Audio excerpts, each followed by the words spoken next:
ဘုရားမြတ်စွာရဲ့အဆုံးအမဒေသနာတော်တွေဟာ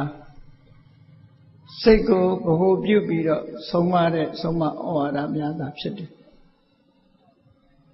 ဒါကြောင့်မို့ဗုဒ္ဓဘာသာဝင်သူတော်စင်တွေကလည်းစိတ်ကောင်းနှလုံးကောင်းထားဖို့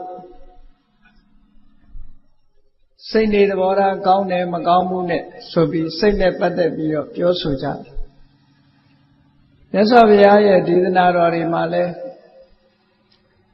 စိတ်ကိုဗဟုပြုပြီးတော့ဟောကြားတဲ့ဒေသနာတော်တွေများပြားတယ်။လောကမှာစိတ်စင်ကြယ်ပြီးဆိုမှစိတ်မှာအညစ်အကြေးတွေကင်းဝေးပြီးတော့စိတ်စင်ကြယ်တယ်ဆိုတဲ့အခါမှာမင်းနေရေးစတဲ့တိုင်မမျောနေဆိုတဲ့တိုင်မပြောနေတကကြီးမင်းချော်ဒီရေးစတဲ့မင်းတော့ခချက်ချက်ရောက်နေမယ်နော်စိတ်ဟာအဓိကဖြစ်တာမဟုတ်စိတ်နဲ့ပတ်သက်ပြီးတော့ဟောထားတဲ့ဒေသနာတော်တွေအတိုင်း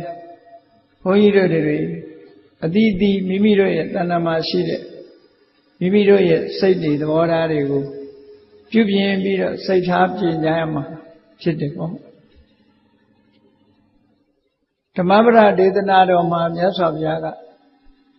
မနောပုပ္ပင်္ဂမဓမ္မာမနောတိဋ္ဌာမနောငါဘုရားမင်းကိုပြောမယ်မင်းနေရေးစတဲ့တိုင်မမျောနေဆိုတဲ့တိုင်မပြောနေတကကြီး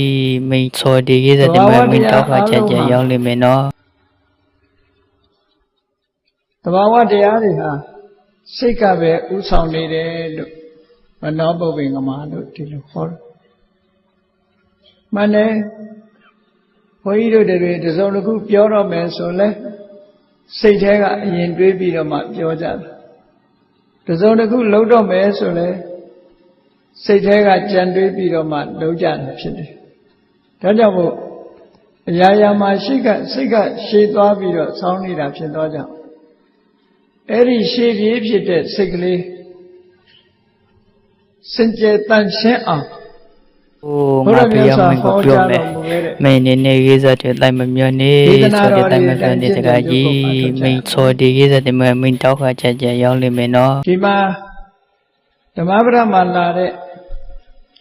တာနုတာမဏိဝတ္ထုလို့ဆိုတဲ့အဲမှာတာနုတာမဏိအကြောင်းနဲ့ပတ်သက်ပြီးတော့ဟောထားတဲ့ဂါထာလေးဟာသူစိတ်နဲ့ပတ်သက်ပြီးတော့သဘောပေါက်နားလည်ဖို့မြတ်စွာဘုရားကဒီဒေသနာတော်လေးကိုဟောကြားပြီးတော့လိုက်နာကျင့်သုံးဖို့လို့ဒီလိုဆိုလိုတယ်ပေါ့အဲ့ဒီဒေသနာတော်တွေမှာဣဒံပုရိစိတ်တမစာရိစာရိကံယေနိစကံယထကမ္မယထာဒုက္ခံစိတ်ရဲ့တဘာဝကိုအချင်းချုပ်ရှင်းပြစိတ်ဆိုတာလူတိုင်း